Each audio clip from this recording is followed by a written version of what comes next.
Anda menyaksikan Kompas Update bersama dengan saya Arizona Gali. Saudara, dapur sebuah tenan di area Food Court Mall Lipo Puri Kembangan, Jakarta Barat terbakar. Kebakaran yang sempat membesar dan menimbulkan asap pekat sempat membuat pengunjung dan karyawan mall panik. Karyawan dan pengunjung Mall Lipo Puri Kembangan, Jakarta Barat yang tengah memenuhi ruangan food court seketika panik saat mengetahui api yang disertai asap pekat memenuhi ruangan. Peristiwa yang berlangsung Kamis sore ini, saudara, diketahui berasal dari salah satu tenan penjual makanan.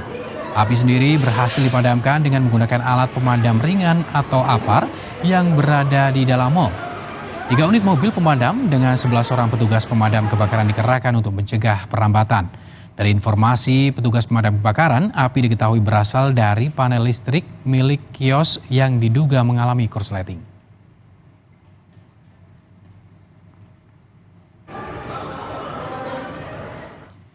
Demikian Kompas Update, saya Arizona Gali. Sampai jumpa. Kompas Update dipersembahkan